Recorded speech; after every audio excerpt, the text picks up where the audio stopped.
good afternoon, everybody. Hi, Amanda. Hi guys, how are you doing? Good. It's so nice to have you here. What a nice way to end the week this week, having you here with us. I'm maybe just going to jump right in to some introductions, make sure people know who you are, Amanda. Although I think you kind of need no introduction, if I'm honest. No, no, no. The bio you sent me was very impressive. It was funny. I said in my email, I was like, feel free to send me a bio, or if you want, I can just come up with some things. But I'm glad you sent it to me because there's some good things in here. Thank So you. Amanda is the founder and CEO of Canary, dynamic entrepreneur who has turned a $40 investment into a multi-million-dollar brand. Her work has been recognized by Forbes and featured in gift bags for the Grammys, Oscars, and Emmys, which is very cool. Amanda has received a number of accolades, including being named Female Entrepreneur of the Year, two-time Spirit of Winnipeg Award winner, and most recently winner of the Women-Led Award for the North American Women of Inspiration Awards held in New York in 2024. Also representing Canada on the world stage, you were a delegate for Canada at the G20 summits in Milan and Hamburg, which is very cool, and also serves on multiple boards. The one I'll highlight very specifically today is that you just became the chair of the Winnipeg Chamber of Commerce Board. Congratulations on that. That's a very Thank cool you. position to hold. Thank you. And also, you're just like a Winnipeg presence. We see you around at lots of events. I've seen you belt it out, on the microphone at a friend's wedding. And so there's a lot of Oh my God. fun facts about Amanda. So we're so happy to have you here. Jordan and I, have some questions for you, but maybe I'll sort of set the stage. As we've been speaking about, the idea of this live is really about the idea of doing less to do more. Mm. And though I would have always wanted to have you on live with us, the thing that really prompted me to get in touch was this particular Instagram post. So you posted this, I guess this is like early in summer, this idea of grace over grind. And right away I was like, oh my gosh, that sounds like it's going to be really in line with what Jordan and I are interested in exploring through this series. And so you've talked a little bit about how entrepreneurs often go through that cycle, maybe dealing with a bit of burnout and realizing that it's not a badge of honor, that we have to find some better ways to manage all of the responsibilities and all of the things that we're building. And you said that you're giving yourself more grace, you're making more space for creativity, for connection, and how it's so easy to get caught up in this hustle culture. And Mm. so maybe to start, I'll ask, when you think of that grace over grind idea, what were some of the things that prompted you to start getting more intentional about moving away from this idea of grind and hustle? Yeah, for sure. Well, first of all, thank you so much for having me on. I'm so excited to be here chatting with all of you. And for those of you who aren't as familiar with my business, so we're a candle company and everything is hand poured in small batches. And it's really important to us that it's made by humans. And we really want to keep it that way. It's very important with our values. And we started our business 11 years ago in my kitchen. I was a graphic designer for 12 years before starting this company and was never looking to start a business. I had kind of this, I'm not going to go into the details, but I had this emergency kind of life threatening surgery that I wasn't supposed to survive. And I woke up the next day and I had survived miraculously. And to this day, we don't know how, but that's amazing. I'm glad I'm here. Otherwise, I wouldn't be here talking to you guys. And just to put it into context of where I came from, but I was at home on bed rest and I couldn't leave my house for a few weeks. And I'm a busybody, like I think everyone watching on LinkedIn Live. And for me, I was, at a place where my world just felt broken. And I've always been a hustler. I've always been hustle culture, go, go, go with my career. I love to work hard. I don't mind working hard. I could really do it really well. So I was at home recovering and I thought, what else can I do? And so my friend came over. We started to make candles more as a way to hang out more often. But for me personally, it was more of a distraction. And we got into making candles and the 3 months after got into the Grammy and Oscar gift bags. And then from there, the company just kind of exploded. It just grew and grew and grew. I did not go to business school for those of you watching. I knew nothing about business. I did not want to be an entrepreneur. I knew nothing about it. I had no one in my community or circle that was an entrepreneur to look to. Also, entrepreneurship was something that was never talked about when I was in school. And I'm so happy it is now because it's something that I probably would have pursued much earlier and probably would have known the support systems that are available to entrepreneurs that are young and looking to start businesses, which you should all do. But anyway, long story short, our business kept growing. And as those of you who are entrepreneurs know, It's very easy to hustle and hustle hard 24/7 when you are an entrepreneur especially. It's really your livelihood, it's your reputation, it's all these things, and it's exciting. It's really exciting. So it's easy to get caught up into it. So we grew quite rapidly. It got to a point where 5 years in, we had moved 5 times. So we had expanded into 5 different size offices and eventually moved into a 10,000 square foot warehouse with offices in the front. We had a marketing department, we had general manager, we had like all these things. It was now this business. And it was wild. At one point, I think during our busiest season, we had 24 people working at our home office and we had day shifts and night shifts just so we could make candles around the clock. But I was literally pushing myself so hard and for years Cole and Canary was running at full throttle. We had this big warehouse, we had huge wholesale orders, shipping across North America, attending all these trade shows, constant launches, and then also having to learn and be a good boss and be a good leader and learning, from the Mm. ground up. At that point, 5 years ago, I did buy my business partner out. He had a great opportunity and then it became mine solely, which at that point was January of 2020. I decided, this is my opportunity. Am I going to, like, I panicked. I thought, am I going to just close the business down? Am I going to sell it? Or am I going to try and do this on my own? And I decided to do it on my own. So I did buy him out. It was stressful in a totally different way. So asking yourself internally, like, can I do this on my own? Is everything going to fall apart? That imposter syndrome and that self Yeah. doubt just is real. Anyways, decided to do it. Little did I know that in February of 2020, a month after making this decision to keep the company, that our Instagram account of 50,000 followers would be hacked overnight and we would lose our followers. And then in March of 2020, COVID happened. But prior to that, 80% of our revenue came from in person sales. And immediately overnight, we were forced to pivot and find a way to sell through a screen, a scented product. And that was the only way we had to sell it. So it was incredibly stressful. My husband and I worked around the clock making candles because our staff weren't allowed to physically be in the building with the restrictions. So we had to temporarily lay them off. And we did the work of all of our staff, the two of us, with record sales. That was our record breaking year. A lot of companies I know, unfortunately, didn't do well during COVID. We were a product that people wanted because it was relaxing and they were working from home, they were shopping online. So we really got creative. We started investing in ads, etc. Anyways, that year we ended up increasing our online revenue by 525%. Oh my But gosh. I was exhausted, you guys. So on the outside, it looked like success. Behind the scenes, the pace was relentless. It was unsustainable. And to be honest, like, we had staff come back and everything else, and we kind of got back into a rhythm with support. But it really reached this point this past year where our lease was coming up for renewal at the end of July. And, a year leading up to that, I knew it was going to be up for lease. And I kept thinking, am I living the life I actually want? Or am I just grinding to keep up an image of success? And I just saw how this constant hustle was taking away my creativity, my health, even the joy that got me into this business in the first place. And so we decided, my husband and I, who works for me, decided that, we could just continue on and keep doing what we're doing, or we could completely pivot and change the business and make the business work for the lifestyle that I wanted and that I craved and I really needed. I truly needed. I felt like the business for so long was running me and I wasn't running my business. It kind of got out of control a little bit. So I think for me, moving out of the warehouse, we ended up finding a home just outside of the city that had a property with a workshop in the backyard that's large enough to move the production to. And we've kind of shifted our website to be seasonal. So it's a Okay. total change. People think I'm crazy. It's a bold move, but it really gave me the chance to focus on the parts of the business that I love the most. So the design, the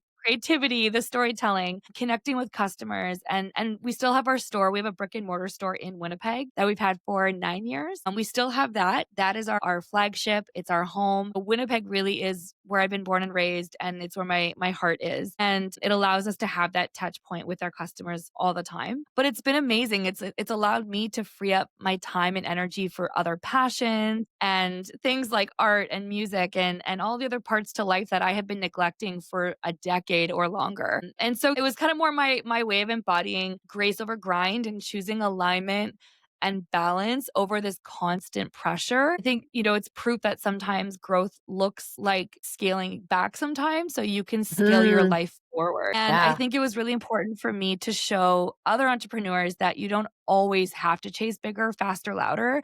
You can also choose a business model that supports the life that you want. So for me now, success looks totally different. For me, it's not about having the biggest warehouse or the biggest team or the biggest, sales volumes. For me, it's about building a business that lets me thrive as a human first. So that's kind of the where it all came from. This is so relatable. I feel Yeah. like this is even if other people aren't doing it, I think what you're talking about is on a lot of people's minds, right? Like you start a business and you think and it's like glamorous and it's fun, but you're also like, "Oh, I should have some freedom and like a bit of control. Like I get to design my life." And you get caught up in this like wheel of expectation, success, what things should look like. And it's exciting. The momentum, right? The scariest thing is stopping or making a big Mhm. change when you have that momentum. And it takes so much courage, I think, to do this. But it is Absolutely. so relatable. So relatable. And I Thank love that you. you Thank are looking you. at this as a holistic design of your life and what is the business that supports your life. And I love that analogy of like the business was running me instead of me running the business. And I think that Absolutely.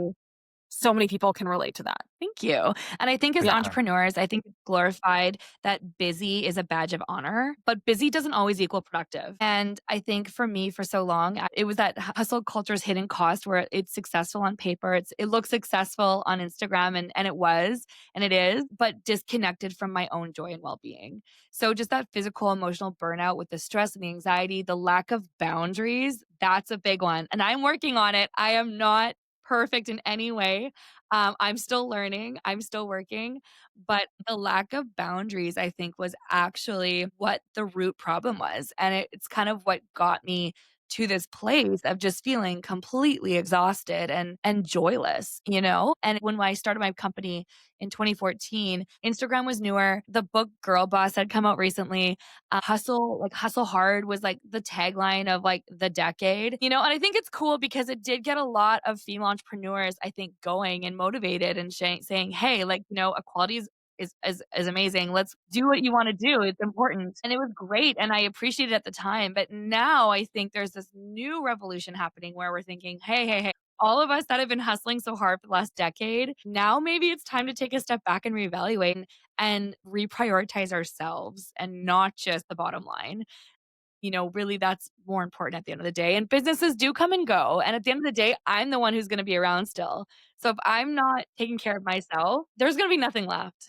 I had so many notes written down here while you were talking of things. I'm like trying to pick the thing that I want to dial in on. But I love the fact that you took stock. I took a step back, took stock, and said, what are my global priorities? So I think so many people get stuck in Mhm. entrepreneurship. They hear hustle culture, they hear grind. Entrepreneurs got to do it all, make it happen. While some of that is true some of the time, they take it like it has to be all the time. And so business becomes priority number one above everything else, and everything else gets jammed down to the whatever's left. And I think what I've seen Right, just exactly. working with founders, hearing this story, my own story, when Jane said like people have this story they're listening, absolutely, because they've all realized at some point in their life they prioritize the career, the title, the salary, the bonus, the whatever, the business over everything else in their life. And I think the more people realize that it is a long game, the business might not be, the career Mhm. might not be, but your life is a long game. If you burn all of your Mhm. resources early in a sprint, nonstop sprint, you're gonna have nothing left. Versus building a business that works for the Absolutely. life that you want will let you create continued Mhm. success in more and more ways rather than trying to burn it all out making the biggest Mhm. warehouse, the biggest team, the biggest company. I've been part of those too, where it's just the head count is the number one metric that we look at. And there's just so much more to Mhm. it. So hearing you say it, just like I could talk for hours It's on how much even I agree.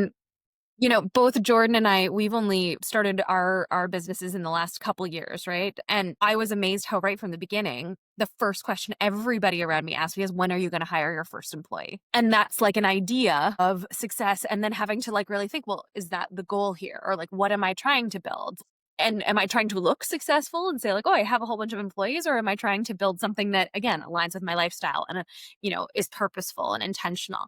One of the things that occurred to me, Amanda, when you talked about that like hustle culture, that girl boss era, Mhm. I would say I notice a bit of a shift now, and particularly in women's communities, in women's entrepreneurship communities to a certain extent, a bit of that shift from hustle culture to like acknowledging this idea of better balance. And I know my theme for this summer was like soft girl summer. I was like, I'm I taking love that.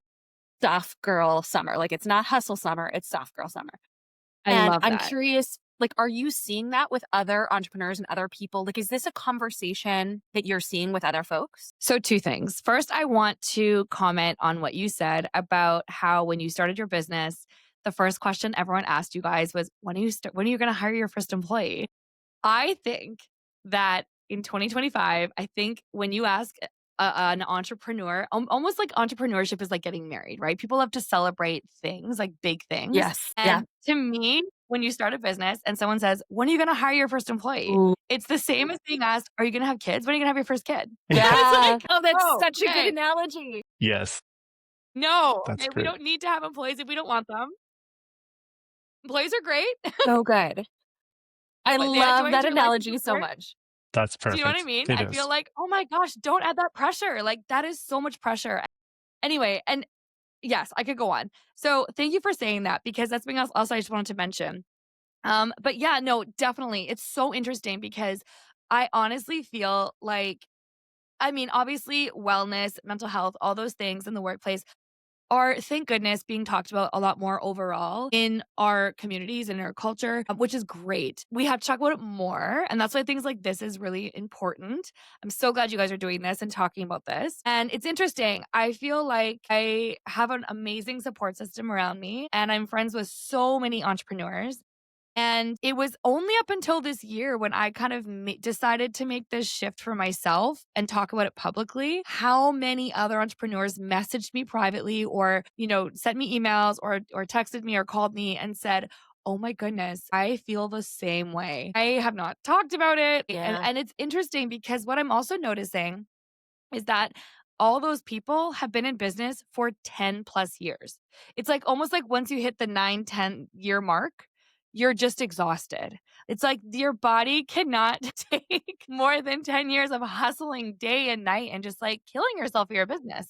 So it's been really interesting. And I have taken note of that. I'm like, what is it about the 10-year mark specifically? I don't Mhm. know. It's a long time. And I think it's also maybe it's internally, it's such a it's a milestone number to hit with your business. And I think it's also a time to reflect on your life and to take note of how you're feeling. And so it's been really, really interesting. But what I will say is I feel like and I want to hopefully inspire other people and to do the things that they need to do for themselves, for their own health and well-being. And I do believe that if you are doing well with your health and well-being and you're taking balance and taking care of yourself, your business will only reflect that. So I think when I was, working 24/7 and getting 5 hours of sleep a night and constantly and answering emails, like I would be, and I still do this sometimes, I'm getting better, but I would literally come home, I would be eating dinner with my husband and be answering emails at the same time on my phone.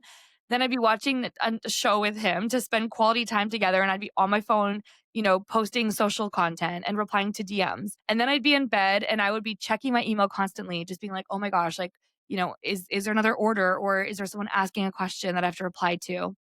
And then first thing in the morning, same thing. Like I would reach over, grab my phone, check my emails. Like that is terrible, Mm. terrible for your body. Um, Anyways, for so many reasons. So, and it was just 24/7 of that for 11 years straight. So I finally said, you know what, enough is enough. And I think I finally moved from how much can I do to what actually matters most, and Yeah, decided to it's a choose huge shift. quality over quantity, less about doing everything and more about doing the right things, not caring what people thought because I am an empath and I'm a Pisces and all the things, and I Yeah. like to be liked, and I care a lot about what people think about me, and it's great in some ways, it's terrible in many ways, and I think I also let that stop me from doing this sooner, perhaps, Mm. and I think for me, it was finding alignment and building, again, the business that supported the things in my life that I needed to do for me, and not the other way around. Absolutely. It's interesting to me too that because I can relate to the like wanting to be liked sort of idea. Mhm. But what's interesting to me is We're how like when you were, yeah, we're like, oh, Yeah. people pleasers right here. But it's interesting to me how also when you were honest about the fact that you were going to make some of these changes and maybe scale back to grow in the right ways and prioritize differently, how so many people, so many entrepreneurs responded to that. And so it's like, yeah, Mm, maybe some people were like, oh, I'm going to judge this. But you also had this giant cachet of people that you wouldn't have known were like, oh my gosh, this is also what I needed to hear. And maybe made it a safe space for them to also acknowledge, like, yeah. other people are doing this. They're rethinking how they're growing their businesses. Like maybe I can or need to do this too. Yeah. Yeah. Absolutely. Thank you. I appreciate that. Say back, like almost back to your like, when are you having kids comment? I feel in the same way, we Mhm. can keep this analogy going of like, there's so many like taboo topics in entrepreneurship, just like there is in like people getting married, kids, there's all sorts of Mm, things that like can happen to people that they'll never talk about. mhm, But entrepreneurship is the same way, where I think everyone spent so much time listening to the Gary V's and the 2014 plus like hustle culture, grind it out, just find your way, that that's just become the mhm, default. And now it's like we need more voices mhm. saying, no, no, there is another option. You can grind if you want, and you might get to those big numbers fast, but you probably won't be happy when you do because that wasn't the number doesn't mean anything once you get there. But if you build this business that you want, a business that Exactly. like this is how what I want to do, how I want to work, who I want to work with, the type of things I want to be doing, you can build that business these days as long as you build the right support Mhm. systems. It doesn't need to be employees. It can be fractional people, contractors, friends and family. Like you've got more options than just hire full time. But I think people need to hear it over and over that there's Absolutely. so many ways to do this. Something else, and thank you for saying that. Something else I really, really shifted. So it's interesting. I prided myself on my workplace culture. We have a very healthy workplace. I still have a team of staff that works at the Forks. They are amazing. Shout out to my Mhm. team. Not do what I do without them. But no, like my husband and I, we went from like 24 home office employees to just him and I. Like we now make every single candle ourselves, which is wild. And people are like, why would you want to do that? Why would you want to go backwards? Kind of go back to where you started. I'm like, "Oh my gosh, are you kidding? That's a blessing. Mm. This is great. It's fine." And it does come with its own set of challenges for sure, but it's definitely so interesting. So something that we used to do when I had a team at home office, is that once a year, or sorry, twice a year actually, we would have a group strategic planning session. So I would involve my team in everything. I love brainstorming. I believe in horizontal leadership, not vertical leadership from the top down. I always hired people smarter than me. I didn't care what your position was. I didn't care your experience, your education. You have a brain and you're going to have ideas, and I want to hear your ideas. And Totally. we as a team came up with some brilliant ideas and brilliant ways to reach our goals. And it was so fun and so exciting. But what we did is we would, as a team, do our strategic plan for the year. And then we would follow it up 6 months later to see, how far we came. Did we reach those goals? Are we getting close to achieving our goals for the year end? And then adjust as we needed. But the things that we talked about, we would do, our goal planning for the year, and then we would do I think it was a 2 year and then a 5 year and a 10 year like dream kind of big sky thinking goals. They were usually things, there was also like fun things, but they were usually things like we're going to reach $10 million in sales.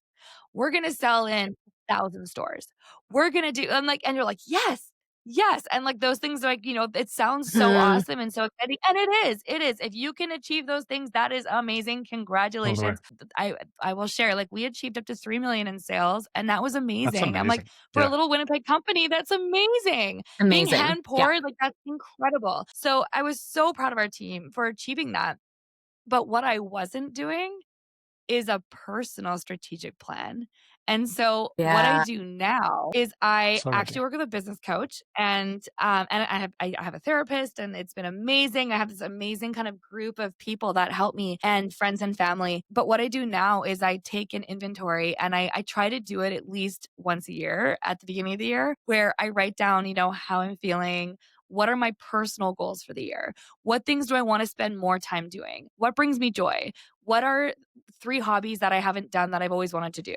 Like, just writing down all these things. How many days of vacation do I want to take this year? Where do I want to travel to? Like, doing all the bucket list things that I want to accomplish in this year and maybe in 5 years and 10 years. And then do my business strategic plan after that.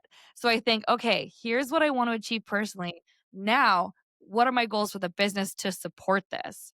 I What do love I that. need to do in order to achieve these things? So it's kind of working personal first and then business second, where it was always the other way around before. And I didn't Yeah. even look at my personal ever. Next thing I knew, the year would go by and I had these amazing sales and these staff were great and, so much was happening. And I was dizzy and I didn't have you know, anything personally to show. I was like, oh my gosh, I'm just tired and forgot to take a vacation and, didn't have time to drink enough water or exercise. Oh my God, I'm so This is the tired. only reason I get So, mine is a yeah, giant propane tank of Yeti water. Guys, otherwise I would forget as well. I've gotten a lot better. I've gotten a lot better. Yeah. But no, Feel like definitely.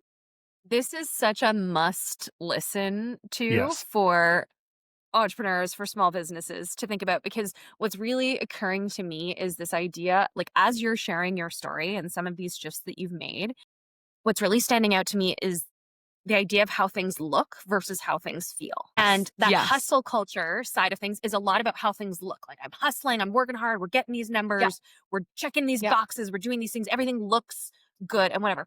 But at the end of the day, how does it feel? Right. And, we Exactly. can look at that both personally and from a business perspective, but like, how does my life look versus how does it actually feel? How does my business look versus how does it actually feel? And what's so interesting to me is like your wisdom on this of how it would change for so many businesses if when they came up with those goals of 10 million in sales and 1,000 stores stocked with our products, if you said, okay, not just that, but how do we want the day to day of our business to feel? Like, Exactly. what do we want this to feel like? And are the goals that we're putting up there compatible with how we Mhm. want our business, our team, and all of these other things to feel like? And that is Yes. like such a powerful question, such a powerful sort of mind shift. I was gonna say I agree with you. And I think as a leader and as a boss, when I had this, big team to lead, I think I also just poured so much of myself into making it a really exceptional place to work. And I treated my employees like and I still do, like they were my number one customers. And which is I think the way to do it. But I again was pouring so much energy into them and my customers and my product and my numbers, everything and Instagram and social media that again, I've totally put myself last. Always, always. I made sure that my team had jugs of water. I wasn't drinking any of the water. So It's yeah, it's true. it's the airline analogy, right? Of like putting on your own mask first before you help the person Yes. next to you. And that same thing for leaders and their team, that they're, really taking care of themselves so that they can take care of their team. Absolutely. That's I something I totally struggled agree. with, but just recently, and this is such an important thing, so I think it ties this together really nicely, is people will tell Mhm, you forever to put clients first, put your team first. Exactly what you said, Amanda, and mhm, I used to believe that too, till I realized exactly that. If I don't put self and family first, which sounds weird to mhm, say out loud, right? Like, I'm gonna put myself and my family first. That sounds like the worst advice mhm, ever, but truly, nothing has gone better than when I started prioritizing that way of like self and family, then the team, and then clients. And I'll tell they can watch this live mhm, and no one will be offended because we're able to create a better business, a better founder, and the founder is an exact reflection of the business. If you're in a low mental state, your mhm. business is also in a low performance state. So if I'm at my best, then I can Right. make sure my team is at their best, which means they're giving the best to the Mm, client. So it actually is putting the client first in a way, just not your traditional way of looking at it. And I'm such a believer in it. But the more people can hear this and think mm. about business this different way, I think they'll see much better results for themselves and like the dollar amounts too, honestly. I totally agree. And I think, my hope would be that the next decade and with the next generation of entrepreneurs and the existing entrepreneurs, I hope that the mantra is that, if we want thriving businesses, we need thriving people. Hell Because, yeah. because when you thrive, your business, your team, and your community thrives too. So I really think Absolutely. that that is, the goal. And I think it is a movement. Absolutely. And I think it's starting right now here and I'm seeing it around me. Conversations like this one, I had never heard this conversation even before this, for myself, people talking about it in this way and openly and candidly. And so I really think, again, just remembering that you don't need to wear burnout as a badge of honor anymore. And I think that the real courage comes when you do slow down and you become more present and, building businesses that are equally sustainable and joyful. Absolutely. That's probably a perfect way to sort of like segue to a couple closing comments, because like there is Sure. so much meat in this, Amanda, and Oh, hearing your firsthand experience with this business and a business of your size that's gone through it's gone through, like, just, I think, really valuable. And I hope that people who join us live or watch the replay later can take some really good nuggets away from it. And I often end by saying like one or two insights we took away or things that the audience can maybe try. If I were to share one, I think the one that's standing out to me is that maybe sort of two little things. One is you mentioned that 10-year threshold. I would encourage entrepreneurs or small business folks to not wait till 10 years to ask themselves that question, right? And to say like, hey, Exactly. can we start exploring this all along and every year thinking about that strategic plan, not just in terms of the business, but also what we personally want life to feel like and be, and not Mm. just what to look like. That would probably be like one of the things I would leave folks with from what you shared with us. Jordan, what about you? I wanted to add this in because I just like so I had a different thing I was going to share, but you've changed my mind, Amanda. This is more important. That goal setting you do for the personal planning, we've recently started doing goal planning like this with ourselves and some of our clients. Of instead of a 3 month target of anything, the question is in 3 months. So today's September 19th. So October, November, December. On December 19th, go look at the calendar, figure out what day that is in the week. What's just happened that you're happy about? What's about to happen that you're really happy Mhm. about? And how do you feel? Like Christmas is coming around the corner, Mhm. New Year's, like what what's has to be happening in 3 months from now that you'll feel good. And so if small takeaway, spend 15 minutes with yourself in a notebook in your favorite chair and just look at that date, figure out what's been happening or what's about to happen. Then you can take those goals and make your business goals back from them. It's like a little mini way of what you're doing, Amanda, but we've seen it for quarterly Yeah. planning go much, much better when people can visualize, like, I'll have done this and this and this, and I need to make sure I have time for this other thing that I care about a lot during December. And it helps them Yeah. just think more about the reality of goals instead of like, we're going to close 100 people and we're going to have hired 5 people. And like, those are meaningless. No one cares about those. There's nothing behind them. And then what happens once you achieve that? Right? Right. Like, that's the other thing. People talk about hustling and reaching these Next one. numbers and, like, being successful. And like, no one talks about what happens when you do hustle and you achieve those numbers and you hustle and you get all these staff and clients.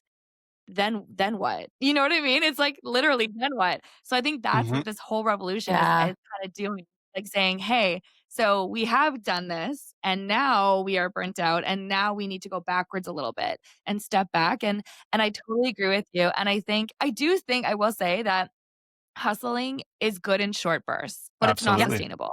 And you will have to get your business to off the ground or to, there's gonna be times where you're gonna have to do it no matter what. I totally get it. I'm in Absolutely. that right now, actually. I'm in that exact moment at this moment. But again, choosing and prioritizing the time off or to have the slower periods on purpose to, balance and have that time so I can focus when I need to hustle. Again, just at the end of the day, your business is only as strong as the person running it. And success is not 100%. about grinding yourself down. It's about showing yourself grace, protecting your energy, building something that truly lights you up. And I do think that when we choose alignment over exhaustion, we're not just creating a better business for ourselves and others, we're creating better lives. And I think at the end of the day, that is the real win. Absolutely. Yes.